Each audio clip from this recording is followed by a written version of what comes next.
Dugaan korupsi di Kementan harus wajib diusut tuntas oleh KPK.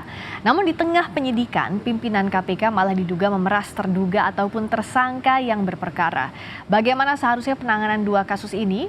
Kita berbincang dengan penasihat Pusat Kajian Anti Korupsi Pukat UGM, Zainal Arifin Mokhtar atau Bung Uceng. Selamat malam, Bung Uceng. Selamat malam, Mbak. Selamat malam.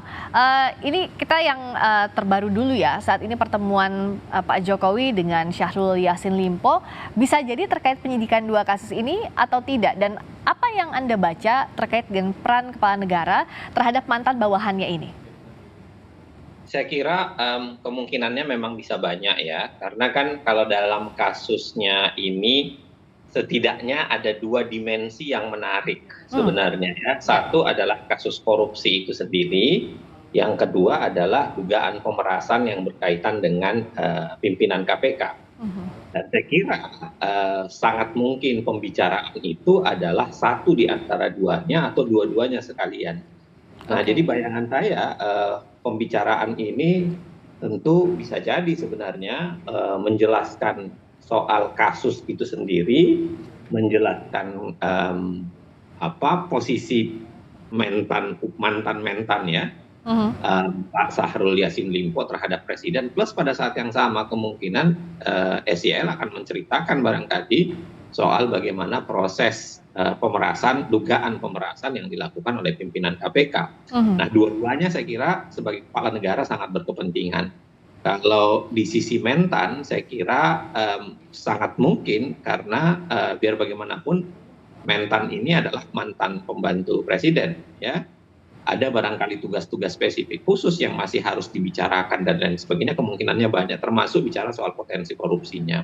Plus pada saat yang sama, kalau bicara soal dugaan pemerasan, kita harus ingat dua hal. Yang pertama adalah KPK sekarang kan bagian dari rumpun eksekutif. Jadi biar bagaimanapun, terlepas dari saya tidak setuju sebenarnya dengan konsep itu, tetapi dengan undang-undang sekarang, KPK itu kan menjadi rumpun eksekutif dan peran presiden tentu ada di dalamnya.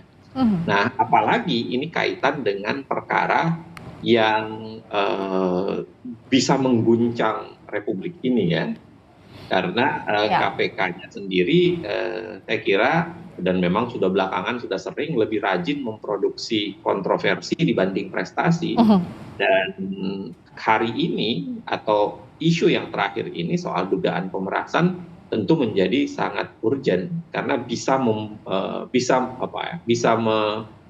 mengganggu konstelasi kenegaraan. Anda masih ingat nggak waktu dulu salah seorang komisioner KPK yang kemudian tertangkap ditersangkakan, lalu kemudian harus berhenti sementara dan pada saat yang sama presiden langsung harus mengeluarkan Perpu untuk mengganti pimpinan KPK pada saat itu. Nah, saya kira potret dua isu besar di kitaran kasus korupsi mentan dan dugaan pemerasan terhadap mentan itu sendiri menurut saya pasti menjadi bagian yang penting dalam pembicaraan itu. Oke. Artinya dua hal ini tentu simultan ya. Kalau kita lihat posisinya misalnya malam hari ini antara Presiden Jokowi dengan mantan mentan Syahrul Yassin Limpo. Dengan posisi mentan yang sudah mengundurkan diri, semestinya kalau dalam bayangan kita bisa nothing tulus untuk memberikan informasi kepada Presiden Jokowi, apalagi ada dua dimensi besar kasus dalam hal kasus dugaan korupsinya dan juga yang menyangkut pimpinan KPK, ada dugaan pemerasan di sana ya, Bung Uceng? Iya, saya kira kan berita soal itu sudah beredar di publik ya, termasuk foto-foto pertemuan dan lain-lain sebagainya. Maka saya kira memang kalau ada yang penting harus disampaikan kepada presiden dalam konteks itu, saya kira memang harusnya Pak mantan mentan ini bertemu, baik dalam konteks yang pertama maupun konteks yang kedua, supaya presiden langsung mengambil langkah antisipatif. Langkah antisipatif ini kan penting, karena saya kira tadi efeknya yang bisa mengganggu roda pemerintahan sebenarnya atau mengganggu ketertiban pemerintahan oleh karena misalnya ini ya dugaan pemerasan itu memang terbukti ada dan itu dengan seketika dipaksa presiden untuk melakukan pergantian kan. Oke. Dan karena ada di line-nya eksekutif juga ya kalau bicara soal pimpinan KPK ini ya, Bung Uceng ya. Nah, kalau kita lihat juga dalam yang jadi pertanyaan publik begini, ini kan kasusnya sudah masuk penyidikan. Dua-duanya ya, baik itu yang kasus dugaan korupsi yang di KPK maupun pemerasan yang di Polda Metro Jaya diumumkan sudah naik ke tahap penyidikan. Tapi sampai sekarang tidak diumumkan saja ke publik siapa yang jadi tersangka, siapa-siapa saja yang terlibat. Anda melihatnya ini janggal atau kehati-hatian atau ada pertimbangan lain dalam langkah dari KPK maupun Polri? Saya kira kemungkinannya tetap dua-duanya ada ya. Kemungkinan yang pertama memang jangan-jangan proses kalau memang ada dugaan pemerasan dan penyerahan uang, maka mungkin sangat berpengaruh pada perkara yang diderita oleh Menteri Pertanian kan, Pak SDL. Jadi bisa jadi itu mempengaruhi kualitas dari penyidikan KPK-nya sendiri, bahkan penetapan tersangka KPK-nya. Isu yang beredar di publik itu besar sekali, termasuk bicara soal siapa saja pihak yang rajin untuk menghalang-halangi penetapan tersangkanya. Karena kasus ini kan kasus yang sudah cukup lama. Kalau isu yang beredar di publik ya, beberapa data yang beredar di publik, misalnya dikatakan isu dari bulan Juni, lalu kemudian ada upaya untuk menghalang-halangi, sampai kemudian KPK di ujungnya menetapkan tersangka dengan proses tertentu. Nah, pada saat yang sama di kepolisian pun begitu. Kasus ini sendiri sebenarnya terendus sudah cukup lama dalam isu yang beredar ya. Tapi kemudian kemampuan atau kemauan untuk segera menindaklanjuti mungkin banyak pertimbangan. Karena pada saat yang sama pimpinan KPK yang disebut namanya itu juga adalah polisi, plus pada saat yang sama juga lembaga negara yang memiliki constitutional importance kan, yang namanya yang disebut dengan KPK gitu. Ya.